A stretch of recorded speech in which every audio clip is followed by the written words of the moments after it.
may kaibigan po akong tumboy na nagmamahalan po sila at nagsama sila, mga 10 years na yon. Nagsama sila. Ano bang maipayo po nyo sa akin? At nagtatanong po sila ng ganun sa akin na maipayo. Mahirap na po pakialaman kung ano ang mailigtas po pa sila. May babasahin po ako. Opo. Kasi gusto ko sumagot Biblia. Ayaw. Masakit kasi sagot eh. Kasi, Biblia. Tingnan ninyo, babasahin ko. May kaligtasan po sometimes pa really, sila.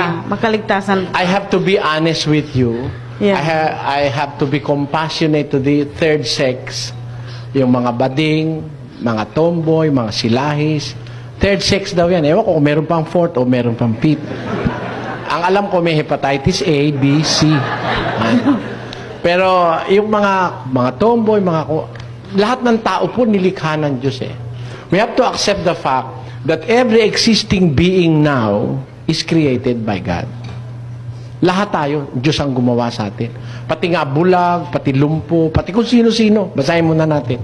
Sa Exodo, ganito po sinasabi sa Kapitulo 4. At sinabi sa kaniya ng Panginoon, sinong gumawa ng bibig ng tao? O sinong gumawa ng pipi? O bingi? O may paningin? O bulag sa tao? Hindi ba akong Panginoon? Let us put that in English.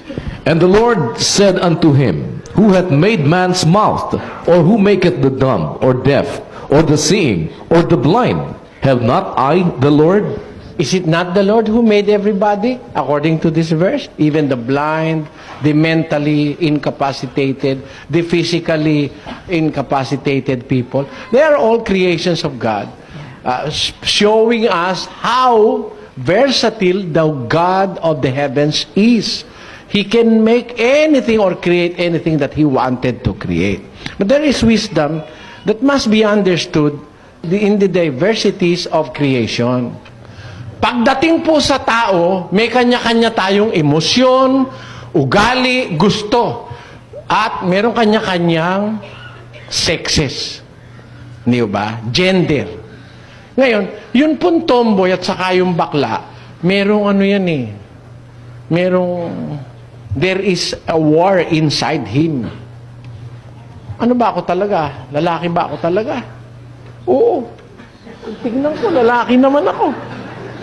Bakit ang gusto ko, lalaki rin? Sabi niya. Ano ba ako? Ang sabi, binabai ka, sabi niya. Pusong babae. Ako naman, babae naman ako. Maganda nga shape ng katawan ko. 36, 24, 36. Ba't ang gusto ko, babae rin? Oh, ano ka? Pusong lalaki. Ba't ganun? Oh, bakit ganun? Do we have to accept the reality that in this earth, may tomboy at saka may bading? Tatanggapin mo ba natin yun? May tanggapin mo, totoo yun eh. Pag totoo nakikita mo, wag mo nang tutulan. Andyan na talaga, may bakla, may bading, may tomboy, may silahis. Meron ba? Wala. O di, totoo yan. Tatanggihan pa ba natin? Wag na. Ang tanungin na lang natin, Diyos, ito pong mga taong ito, maliligtas ba to? Yun ang tatanong. Bakit ba nagkaroon nito? Yan. Umpinahan muna natin. Yan po ang tanong. Why is it that magkaroon ng tao? Where did they come from? Sila ba ay aksidente? O kaya sila ba ay bunga ng nahawa? Gaya nung sabi ng isa, hindi naman ikaw dating bakla yan, nahawa lang yan. Hindi nakakahawa yun, ano? Hindi nakakahawa, hindi totoong nakakahawa yun. Marami na ako nakausap. Leader ako ng relihiyon eh. Sa relihiyon, pag leader ka, sa'yo pumupunta lahat ng tao, lahat ng problema sa'yo tinatanong. Matutuklasan mo lahat ng iniquities at saka mga infirmities ng tao pag leader ka sa relihiyon. Kaya sa dami ng nakausap ko, I have come into that conclusion na hindi nakakahawa yan. Hindi. Hindi naman yan sakit. Ito ngayon, puntahan po natin ang Biblia. Saan po nag-umpisa yan? Ito po. Roma 1:21. Basa. Sapagkat kahit kilala nila ang Diyos, Ay, siya'y hindi niluwalhati nilang tulad sa Diyos, ni pinasalamatan, kundi bagkus ni walang kabuluhan sa kanilang mga pagmamatuwid, at ang mangmang nilang puso ay pinapagdilim. Ang mga nangagmamarunong ay naging mga mangmang, at pinalitan nila ang kaluwalhatian ng Diyos na hindi nasisira ng isang katulad ng larawan ng tao na nasisira, at ng mga ibon at ng mga hayop na may 4 na paa at ng mga nagsisigapang. Dahil dito'y sa karumihan ng mga pita ng kanilang mga puso, ay ibinigay sila ng Diyos sa kahalayan, upang alisan nila ng puri ang kanilang mga katawan sa kanilang sarili. Sapagkat pinalitan nila ang katotohanan ng Diyos ng kasinungalingan, at sila'y nagsisamba at nangaglingkod sa nilalang kaysa lumalang na siyang pinupuri magpakailanman siya nawa. Dahil dito'y ibinigay sila ng Diyos sa mga mahahalay na pita, sapagkat pinalitan ng kanilang mga babae ang katutubong kagamitan yaong nalalaban sa katutubo. At gayon din naman ang mga lalaki na nang iwan ang katutubong kagamitan sa mga babae ay nangagninga sa kanilang karumihan ng pita ang isa't isa, na gumagawa ng kahalayan ang mga lalaki sa mga kapwa lalaki, at tumatanggap sa kanilang sarili ng kagantihan ng kanilang pagkakamali. Iisa-isahin ko po ngayon sa inyo. Sapagkat kahit kilala nila ang Diyos, siya'y hindi niluwalhati nilang tulad sa Diyos, ni pinasalamatan, kundi bagkus ni walang kabuluhan sa kanilang mga pagmamatuwid, at ang mangmang nilang puso ay pinapagdilim. Ang nangagmamarunong naging mga mangmang. Sapagkat pinalitan nila ang kaluwalhatian ng Diyos na hindi nasisira ng larawan ng tao nasisira. Meron bang ganon? Naku, may sinasamba sila. Pinalitan nila yung kaluwalhatian ng Diyos. They have changed the glory of the incorruptible God to the glory of corruptible men. Ayaw nila yung tunay na Diyos, gumawa sila ng mga Diyos nila.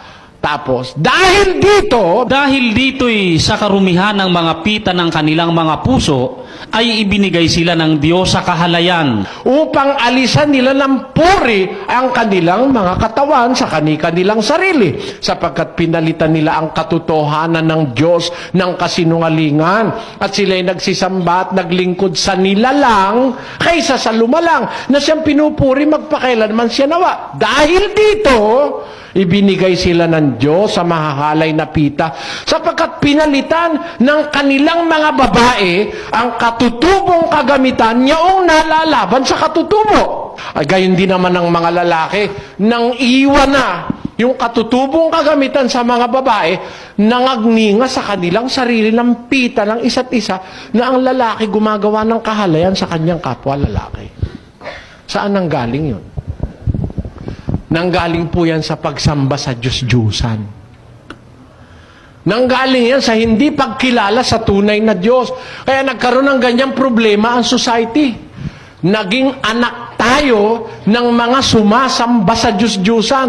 They have changed the glory of the incorruptible God to the glory of corruptible men and four-footed beasts and those that crawl on the ground. Ayan ang mga sinasamba ng mga tao.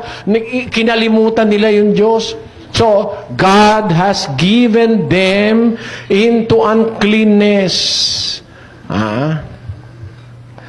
Gave them up unto vile affections, for even their women did change the natural use into that which is against nature, and likewise also the men, leaving the natural use of the woman, burned in the lust one toward another, men with men, working that which is unseemly.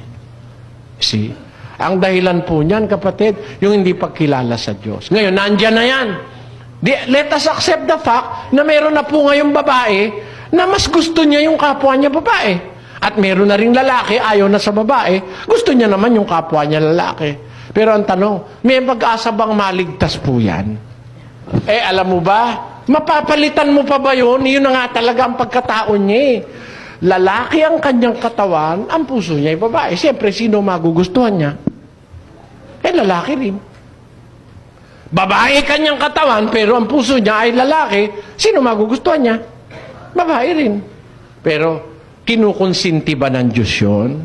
Does God agree na lalaki sa lalaki at babae sa babae? Does God agree with that? Definitely not. Ayaw po ng Diyos nun. Pero, may pag-asa bang maligtas yung ganon? Basahin po natin ang 1 Corinthians 6 at 9 hanggang 11. Pakinggan niyo po. O hindi ba ninyo nalalaman na ang mga liko ay hindi magsisipagmana ng kaharian ng Diyos?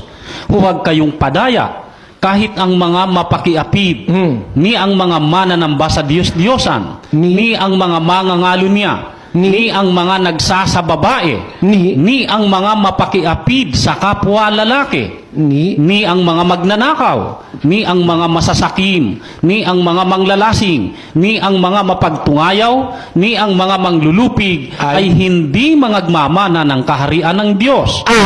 At ganyan ang mga ilan sa inyo. Ngunit nangahugasan na kayo. Ngunit binanal na kayo. Ngunit inaring ganap na kayo sa pangalan ng Panginoong Hesukristo at sa Espiritu ng ating Diyos. May pag-asa naman palang maligtas eh. May pag-asa maligtas. Pagka nagbagong buhay, kahit na ba halimbawa, hindi mo mabago talaga, tumatalsik talaga yung balakang mo, di ba? O kaya tumatalsik talaga yung kamay mo. O ikaw naman ay babaeng kung lumakad ay machong-macho, hindi mo na mababago yun, natural na sa iyo yun eh, di ba? Pero meron ka pa rin pag-asang maligtas, kapatid. Paano? Sabi ni San Pablo, hindi nyo ba alam, know ye not that the unrighteous shall not inherit the kingdom of God? Be not deceived, neither fornicators, nor idolaters, nor adulterers, nor effeminate, nor abusers of themselves with men, nor thieves, nor covetous, nor drunkards, nor revilers, nor extortioners shall inherit the kingdom of God. And such were some of you.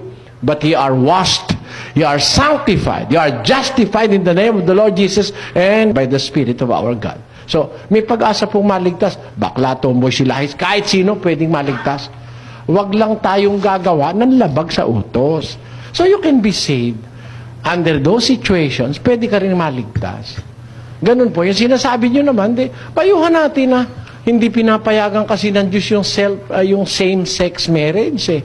Pero may paraan para maligtas. Sumunod tayo sa batas. Huwag tayong gagawa ng masama. Maliligtas din tayo kahit ano pa kalagayan natin sa buhay. Heaven is open for everybody who acknowledge God and serve Him according to His will. That is biblical.